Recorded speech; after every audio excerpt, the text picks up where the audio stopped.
आप सभी बोलिए विष्णु भगवान की जय। ईश्वर याचना में आप सभी का स्वागत है।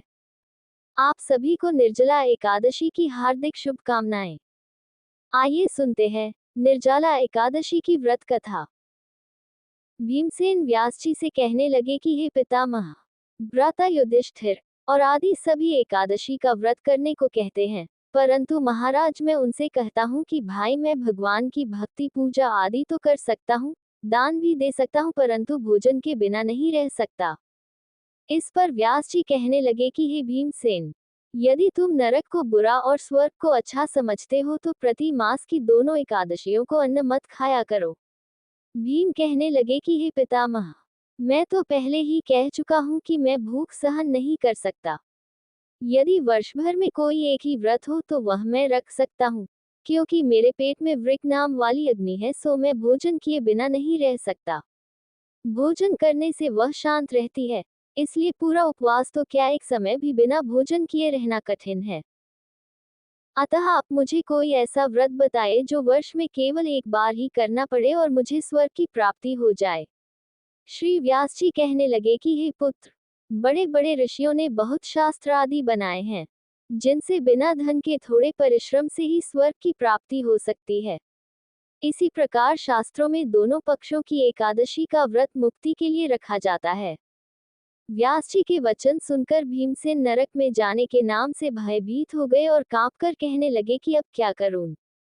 मास में 2 व्रत तो मैं कर नहीं सकता, हाँ वर्ष में एक व्रत करने का प्रयत्न अवश्य कर सकता हूँ। अतः वर्ष में एक दिन व्रत करने से यदि मेरी मुक्ति हो जाए तो ऐसा कोई व्रत बताए। ये सुनकर व्यास जी कहने लगे कि वृषभ और मिथुन की संक्रांति के बीच ज्येष्ठ मास के शुक्ल पक्ष की जो एकादशी आती है, उसका नाम निर्जला है। तुम उस एकादशी का व्रत करो। इस एकादशी के व्रत में स्नान और आचमन के सिवा जल वर्जित है। आचमन में 6 मासे से अधिक जल नहीं होना चाहिए, अन्यथा वह मद्यपान के सदृश हो जाता है। इस दिन भोजन नहीं करना चाहिए, क्योंकि भोजन करने से व्रत नष्ट हो जाता है। यदि एकादशी को सूर्योदय से लेकर द्वादशी के सूर्योदय तक जल ग्रहण न करे तो उसे सारी एकादशियों के व्रत का फल प्राप्त होता है। द्वादशी को सूर्योदय से पहले उठकर स्नान आदि करके ब्राह्मणों का दान आदि देना चाहिए। इसके पश्चात भूखे और सत्पात्र ब्राह्मण को भोजन कराकर फिर आप भोजन कर लेना चाहिए। इसका फल पूरे एक वर्ष की संपूर्ण एकादशियों के बराबर होता है। व्यास जी कहने लगे कि हे भीमसेन, यह मुझको स्वयं भगवान ने बताया है। इस एकादशी का पुण्य समस्त तीर्थों और दानों से अधिक है। केवल एक दिन मनुष्य निर्जल रहने से पापों से मुक्त हो जाता है। जो मनुष्य निर्जला एकादशी का व्रत करते हैं उनकी मृत्यु के समय यमदूत आकर नहीं घेरते, वरन भगवान के पार्षद उसे पुष्पक विमान में बिठाकर स्वर्ग को ले जाते हैं। अतः संसार में सबसे श्रेष्ठ निर्जला एकादशी का व्रत है, इसलिए यत्न के साथ इस व्रत को करना चाहिए। उस दिन ओम नमो भगवते वासुदेवाय मंत्र का उच्चारण करना चाहिए और गोदान करना चाहिए। इस प्रकार व्यास जी की आज्ञानुसार भीमसेन ने इस व्रत को किया। इसलिए इस एकादशी को भीमसेनी या पांडव एकादशी भी कहते हैं। निर्जला व्रत करने से पूर्व भगवान से प्रार्थना करें कि हे भगवान, आज मैं निर्जला व्रत करता हूँ, दूसरे दिन भोजन करूंगा। मैं इस व्रत को श्रद्धापूर्वक करूंगा, अतः आपकी कृपा से मेरे सब पाप नष्ट हो जाएं।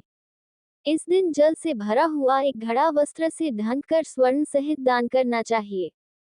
जो मनुष्य इस व्रत को करते हैं उनको करोड़ पल सोने के दान का फल मिलता है, और जो इस दिन यज्ञादिक करते हैं उनका फल तो वर्णन ही नहीं किया जा सकता। इस एकादशी के व्रत से मनुष्य विष्णुलोक को प्राप्त होता है। जो मनुष्य इस दिन अन्न खाते हैं वे चांडाल के समान हैं। वे अंत में नरक में जाते हैं। जिसने निर्जला एकादशी का व्रत किया है वह चाहे ब्रह्म हत्यारा हो, मद्यपान करता हो, चोरी की हो या गुरु के साथ द्वेष किया हो, मगर इस व्रत के प्रभाव से स्वर्ग जाता है। हे कुंती पुत्र, जो पुरुष या स्त्री श्रद्धापूर्वक इस व्रत को करते हैं उन्हें अग्रलिखित कर्म करने चाहिए। प्रथम भगवान का पूजन, फिर गोदान, ब्राह्मणों को मिष्ठान व दक्षिणा देनी चाहिए तथा जल से भरे कलश का दान अवश्य करना चाहिए। निर्जला के दिन अन्न, वस्त्र, जूता आदि का दान भी करना चाहिए। जो मनुष्य भक्तिपूर्वक इस कथा को पढ़ते या सुनते हैं, उन्हें निश्चय ही स्वर्ग की प्राप्ति होती है। आप सभी बोलिए लक्ष्मी नारायण की जय।